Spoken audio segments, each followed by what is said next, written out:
Ձեզ հոգևոր կարծեք հավատացյալները ձեզ շատ ջերմ են ընդունել, այդուամենայնիվ նախկին առաջնորդը թեմի դատի է տվել եկեղեցուն եւ թեպետ դատական նիստ տեղի չի ունեցել եւ որևէ հայտարարություն չի եղել, իշխանական պատգամավորները սկսեցին հայտարարել, որ անվավեր է ճանաչվել վեհափառի որոշումը։ Ինչպես եք մեկնաբանում եւ արդյոք իրավունք ունի դատարան առհասարակ միջամտել այս գործընթացին։ Չէ, սա նախադեպ չունեցող երևույթ է, ես նման բան երբևիցե չեմ լսել,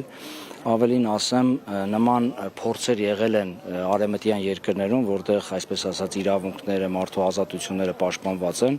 եւ այնտեղ չի ընդունվել, նախադեպ չի ստեղծվել։ Լավ, եւ չեմ կարծում, որ Հայաստանում նախադեպ կստեղծվի այդ առումով։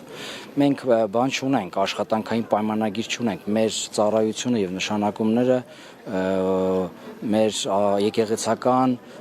հնազանդության ուխտի դրա վրա է եւ վեհափառը բոլոր իրավասություններն ունի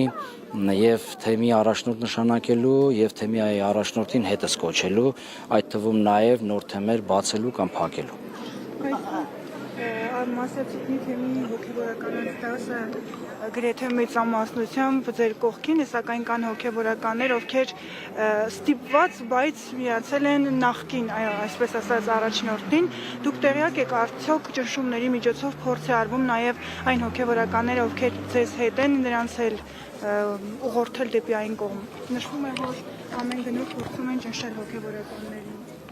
Եկեք ես այդ մասին չխոսեմ, ես ասել եմ այս թեմեմ եկել հաշտության օրակարգով, եկել եմ ծառայելու եւ ինչքան հնարավոր է պառակտումը,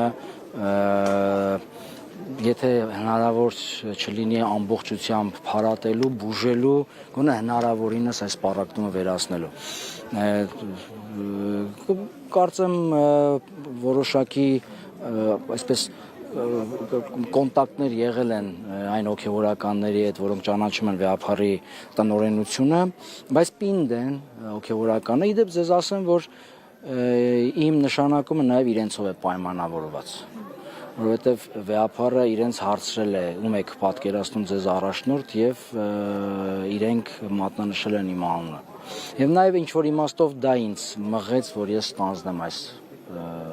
առաքելությունը։ Հայրոպեն այսօր նաև մտավախություն կար, որ հնարավոր է սադրանքներ լինեն նաև եկեղեցու ներսում, հատկապես եթե հաշվի առնենք, որ Փաշինյանը հայտարարել է յուրաքանչյուր քաղաքացի, ով դեմ է վեհափառ Հայրապետին, պետք է նրա անունը հնչելու պահին բոյկոտ բարձրացնի։ Ու կարծես այդ մտավախությունը կար, բայց վերաց հաշտության օրակարգը ոնց որ թե պահպանվել է, ինչպես։ Չեմ կարող ասել, երևի Աստված ողորմած է մեր հանդեպ։ Եվ գիտենք, որ ուզում եմ կոչով հանդես գաք ձեր Մասյասյոտնի հոտին, որովհետև գիտենք, որ շատ հավատացյալներ հենց հոգևորականով պայմանավորված են հաճախ թեկուզ եկեղեցի այցելում եւ հիմա կան հոգևորականներ, ովքեր գործընկերուց նշեց, որ ստիպված միացել են,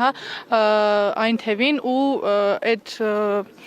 դրանով պայմանավորված գուցե դեմ են կամ գուցե ինչ-որ